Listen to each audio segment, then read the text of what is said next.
Have you ever had a bad boss? How about a boomer boss? Well, I know I have.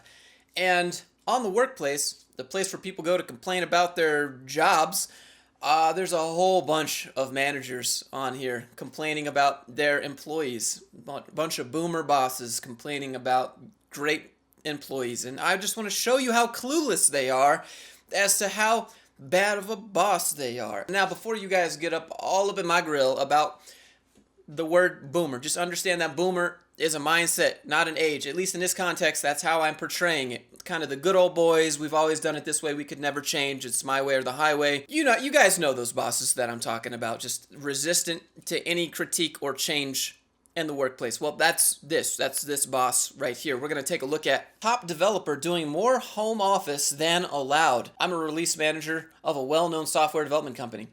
In the project we work in, we have one developer. Every worker in the project, including me, around 20 people, but mostly managers, has 2 days of home office per week. Our top developer, who gets praise from everyone and is scheduled to have a raise on December 1st after he did an outstanding job, keeps on taking more home office than allowed. Sometimes he doesn't come into the office for 2 entire weeks. This is obviously against policy. However, since he is doing more than a great job, I feel like I have no real options. I've talked to him before and he agreed to follow the rules, but it had no effect on him. How can we make him follow the home office policy? Oh, there's all kinds of middle management, all in this post. The first one we'd like to look at here is we have around 20 people, but they're mostly managers. How come there's 20 managers on a project? Like, why is there more than 3 managers on a project? That's problem number 1. They admit that the work that he's doing doesn't require any interaction with anyone in the office, but it's against the company handbook, so I must enforce the company handbook. He says it's still wrong, even though he's doing more than a great job and he's going to get a raise. I've talked to him before. He agreed to follow the rules, but it had no effect on him. It's because they're rules. Rules at work are kind of like break the rules, just don't break the law type deal, And this guy seems to know his value, know his worth. He just nods his head to middle management, says okay, and then does what he wants because he knows he's doing a great job. So let's look at the comments on here. They're pretty memeable. Wait a minute, you have 20 managers on this project and 1 worker? Is this a case of the worker focused on his work and the manager focused on other things than work? Yeah. You say that you have 1 developer and then you describe the person as your top developer. So is this the only developer? What makes him the top developer? Some guy says it's still wrong. Why? Because some handbook written by an HR busybody says so? That's a deliberately inflammatory statement, and I don't necessarily completely agree with it. But at its core, it's a very important point. Why does it matter if the developer is in the office or not? You say yourself they're a very good worker and don't need to be in the office to interact with anyone else. So if there's nothing to be gained by having them in the office, don't enforce it for the sake of it.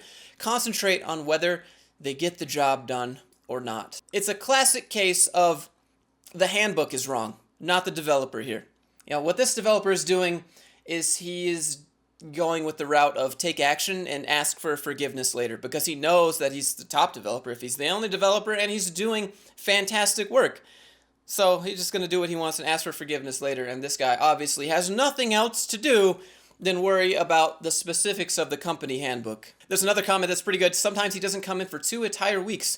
He is doing more than a great job. I suggest you not notice his absence. You have better things to do than babysit top-performing devs, don't you? These people are roasting today. Oh, by the way, if you'd like to be your own boss, check out my entrepreneurship course. It'll show you how to open a business, convert that business into an S-Corp, or get taxed as a C-Corp, and the differences between all 3 of those and why you need one, how to open a business bank account, how to business expense, what you can and cannot business expense, and resources to do your taxes. It's a lot of great information. It's super reasonable compared to LegalZoom and other websites. It's so good. Anyways, go check it out. Support the channel if you ever wanted to open your own business and be your own boss. Just don't be a boomer boss.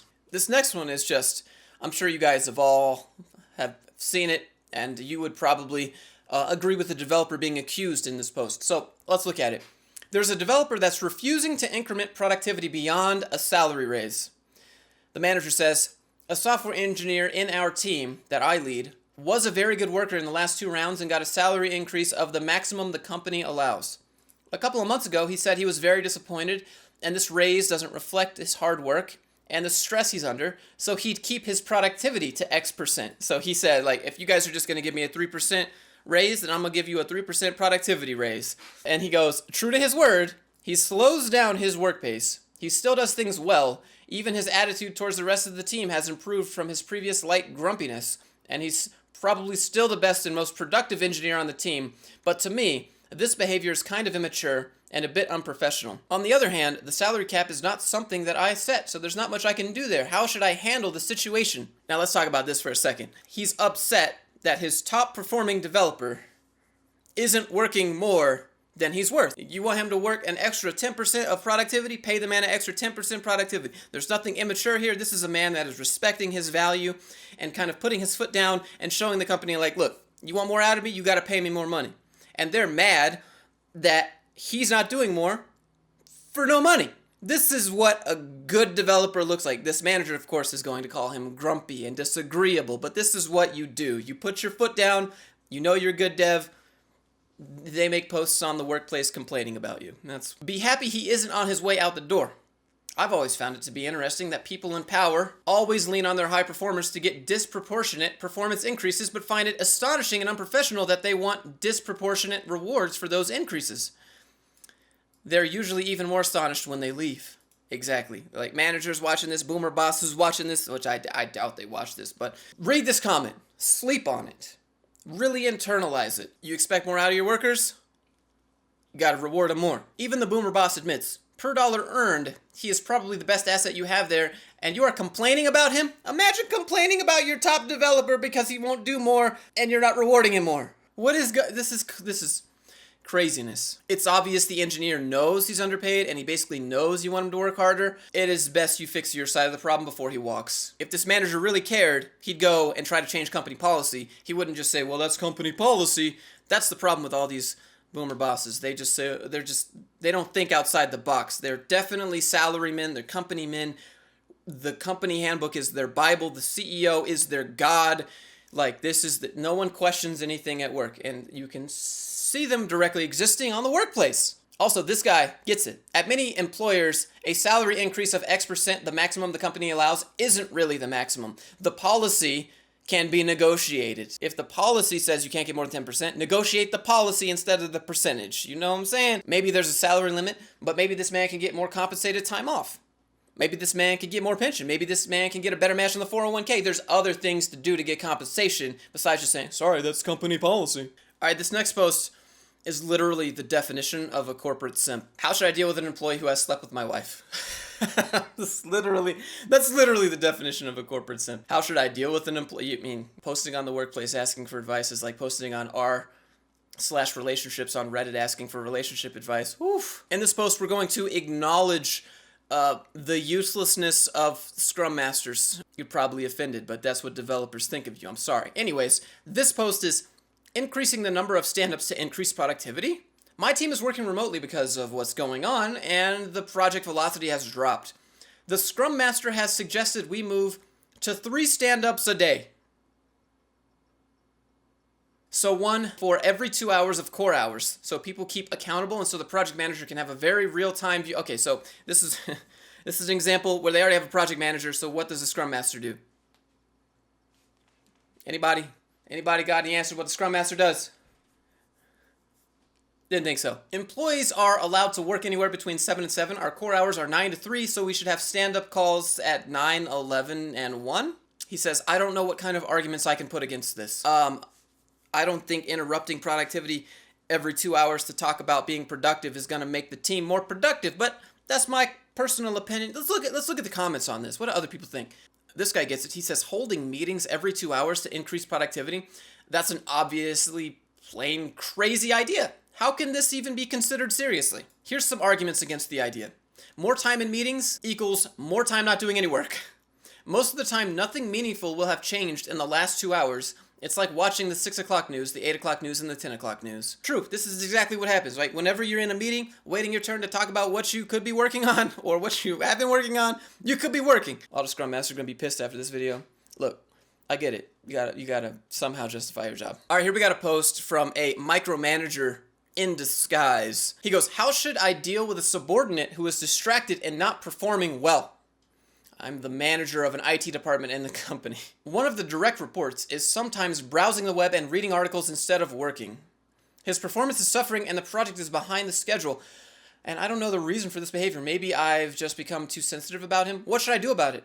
I don't want him to feel micromanaged all the time, and I want to help him become interested in work and increase his performance. Right, there's a couple things that we need to address here. Why are you peeping on this guy? How you know that he's on the web and reading articles instead of working?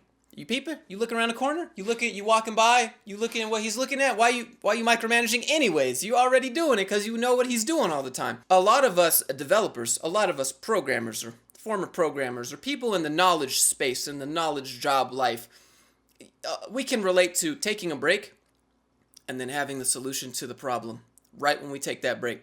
Most of the time, the greatest solutions to the hardest problems I ever had were when I wasn't working, when I wasn't actively looking at the solution. I was watching a YouTube video, reading an article, talking to somebody in a break room, eating some lunch, then I had that solution. You can't just be like, oh, he's not coding 24/7, he's looking on the web and reading articles. Now, the performance thing is different. If his performance is actually suffering because of this, that's a different story. This guy goes, browsing the web can be perfectly fine. For example, when I'm stuck and don't have a clear solution, I spend time doing useless stuff while my mind churns away. This is the problem with boomer bosses, with programmers that don't actually know what programmers do. If they don't see the fingers moving on the keyboard and the IDE up, they think that you're not working. It's just because they've never actually had a job in their life that requires a thought. This guy goes, the problem here is not the web browsing, but that his work output is not satisfactory. Yep, I agree. You need to address this like a performance issue, set expectations, and hold them accountable. If you enjoyed these videos, if you like me exposing these boomer bosses and this boomer mindset for what it is, if you can relate, maybe click subscribe, leave a comment, let me know what you think down in the description.